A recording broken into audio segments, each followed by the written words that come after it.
incluyéndome a mí. Me irrespetaron mi derecho de audiencia, me irrespetaron mi derecho de defensa, la investigación fue totalmente arbitraria, me acumularon ingresos que yo había tenido antes de ser presidente y después de ser presidente y que por lo tanto, de acuerdo a la ley y a la Constitución, no deberían de ser auditados, y me mandaron a un juicio civil, a una Cámara de lo Civil, que es el que actualmente enfrento. Pero fíjese bien, son 4 funcionarios, exfuncionarios, incluyendo otro expresidente de la República, el presidente Elías Antonio Saca, que es mi antecesor, que también enfrenta un juicio civil, pero ninguno de ellos ha enfrentado una investigación penal. Yo soy el único funcionario que enfrenta, o exfuncionario que enfrenta un proceso civil que no implica cárcel. En todo caso, si soy condenado, al final lo que tengo es que devolver la cantidad que ellos consideran que fue sustraída al Estado.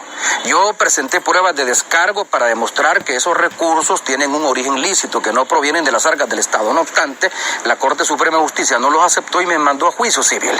Y lo estoy enfrentando.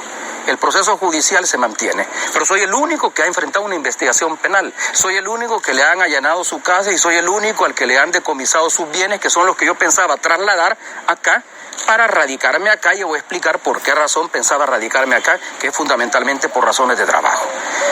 ¿Qué estoy enfrentando en estos momentos? Un proceso judicial revestido de proceso judicial, pero que en el fondo es un proceso de persecución política, donde la derecha está utilizando las instituciones del Estado para afectar, para provocar mi muerte civil y, de ser posible, mi exterminio físico. ¿Y por qué pienso eso? Estando en El Salvador y ahora que iba y venía acá a Managua, recibí información de personas muy cercanas a poderosos grupos económicos del país, donde me mandaban a decir que no iban a cejar esfuerzos, no iban a detenerse en verme en la cárcel y, de ser posible, en verme muerto. Que ellos no estaban dispuestos a perdonarme el hecho que yo les haya quitado el poder que tenían sobre el Ejecutivo y que haya exhibido importantes casos de corrupción donde aparecían vinculados a algunos connotados hombres de negocios vinculados a importantes familias empresariales del Salvador. Esas 2 razones son las que me llevaron a buscar protección y asilo acá en Managua, donde estoy residiendo. ¿Por qué escogió justamente, decidió solicitar el asilo al gobierno del presidente Ortega de Nicaragua? Bueno, yo diría que por 2 razones. Una de carácter circunstancial.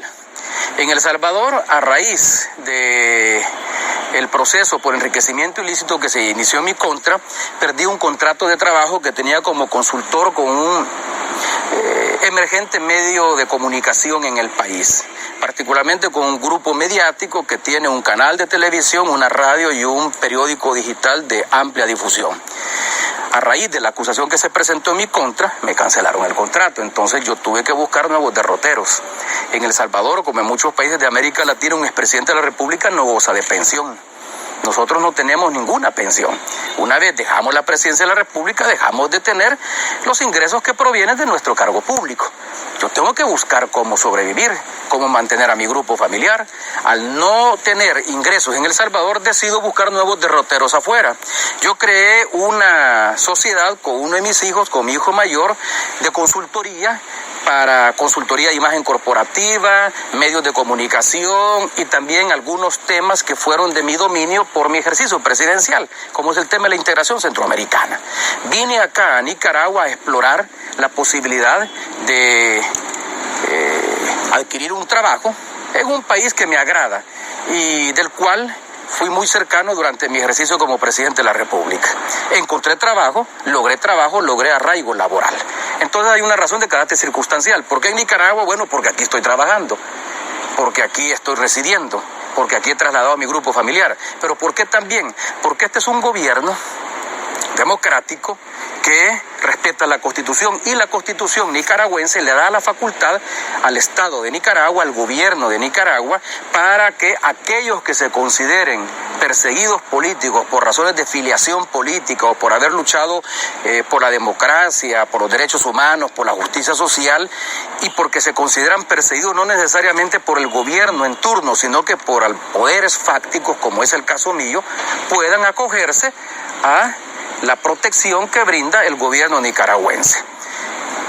Dada mi relación con el presidente Ortega, que cultivé durante mis 5 años como gobernante, con quien estuve una estrecha relación y trabajamos en forma conjunta y coordinada en algunos temas que empujamos en el ámbito de la integración centroamericana a través del SICA, dada esa relación de hermandad que tenía con él, entonces yo decidí, porque me encontraban acá y porque Nicaragua, dada su constitución, su gobierno puede ofrecer asilo político a aquellos que se consideren perseguidos o a aquellos que consideren que su integridad física en su país de origen está en riesgo. Por eso fue que decidí solicitarla acá. ¿Cómo recibió la decisión del gobierno nicaragüense de otorgarle asilo político a usted y a su familia? Mire, con beneplácito y como un reconocimiento a los lazos de hermandad que existen entre ambos pueblos. Ideológicamente yo estoy identificado no solo con el actual gobierno de El Salvador, sino que también con el gobierno de Nicaragua. Y de hecho, como le expliqué anteriormente, en muchos de los esfuerzos que realizamos conjuntamente con el presidente Ortega desde el SICA, había una identidad de intereses y de propósitos comunes, ambos como mandatarios. Pero lo que más me impactó es la solidaridad con que él atiende mi solicitud.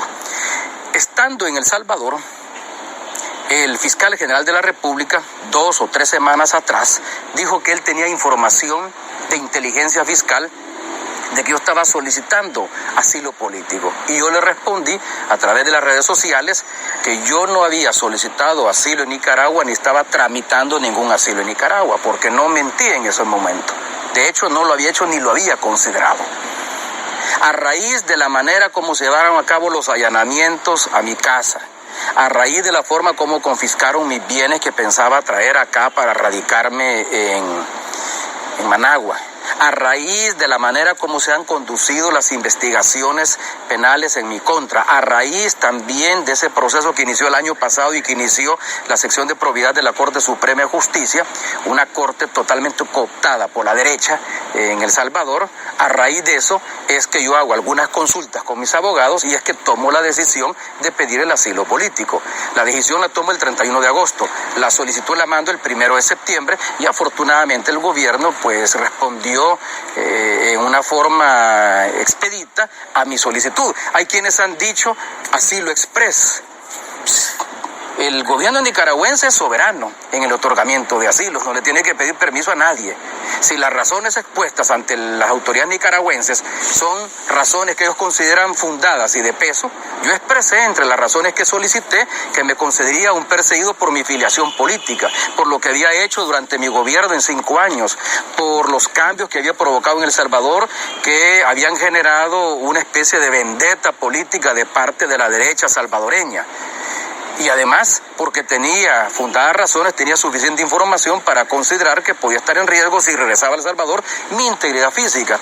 Los compañeros del partido FMLN, que es el partido que está en el FMLN, ellos tenían contacto conmigo y ellos mismos me mandaron a decir que también ellos tenían información de que si yo regresaba a El Salvador no solo ponía en riesgo mi integridad física, sino que seguramente iban a violar mis derechos e iba a ser capturado inmediatamente. Y ellos mismos incluso me recomendaron que procediera a solicitar el asilo político acá en Nicaragua. ¿Considera que el clima de seguridad, de paz, de tranquilidad y de desarrollo que hay en Nicaragua es propicio para desarrollar aquí su labor? Mire, hay que decirlo, y no lo digo necesariamente porque esté viviendo en Nicaragua y el pueblo y el gobierno nicaragüense me haya sido hospitalario conmigo. Es un hecho que no se puede cuestionar. Nicaragua, en toda la región centroamericana, tiene los niveles más bajos de inseguridad. Yo vengo de un país donde solo en un corto periodo de 18 meses que goberné, logramos bajar la tasa de homicidios a 30 homicidios por cada 100.000 habitantes. Pero ahora, lamentablemente, las políticas de seguridad pública no han sido lo efectivo que quisiéramos y los niveles de seguridad, de inseguridad ciudadana se han elevado. Tenemos la tasa de homicidios más alta del mundo. Tenemos una frecuencia de homicidios que oscilan entre 15 a 20 homicidios diarios. Hay algunos días que baja un poco. Nicaragua no tiene ese problema. Nicaragua tiene la tasa de homicidios más baja de la región. Tiene la frecuencia de homicidios y de crímenes más baja de la región. Es un país donde la policía ha sido efectiva en el control territorial y donde las políticas de seguridad ciudadana también han sido efectivas.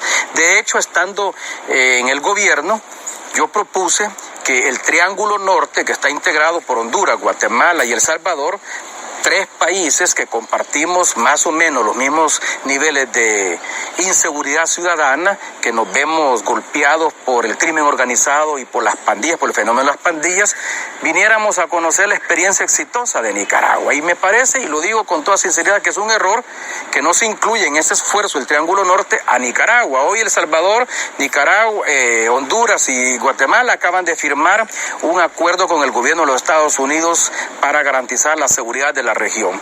¿Por qué dejar fuera a Nicaragua siendo que tiene una experiencia exitosa? Los niveles de seguridad, de paz y tranquilidad en Nicaragua son envidiables. Algo se ha hecho bien. Y eso que se ha hecho bien habría que aprenderlo, y por lo tanto esa experiencia ya acumulada sería bueno que se trasladara a los gobiernos de la región. La policía está siendo más efectiva que las policías de Guatemala, Honduras y El Salvador. Las fuerzas de seguridad pública igual. Y en términos de niveles de desarrollo, ustedes tienen una tasa de crecimiento envidiable, creo que del orden del 4 o 5%. Nosotros por años históricamente hemos pasado, cuando yo recibí el gobierno, de una tasa negativa de menos 3,5%, yo terminé mi gobierno con una tasa de casi el 2%, que es la que se ha mantenido hasta ahora. Tienen los niveles de inversión extranjera mayores en toda la región centroamericana. Es una nación que está en pleno desarrollo, en franco desarrollo. Oportunidades de trabajo para mí las hay. Para muchos salvadoreños también, por eso es que no es extraño que muchos grupos empresariales salvadoreños y salvadoreños que vienen a trabajar con esos grupos empresariales estén acá. Es decir, es una nación que está en franco desarrollo y que ha logrado el ambiente de paz, tranquilidad y seguridad que se requiere para lograr altas tasas de crecimiento y mayor desarrollo social. Y han tenido también políticas efectivas de combate a la pobreza y reducción de la desigualdad social.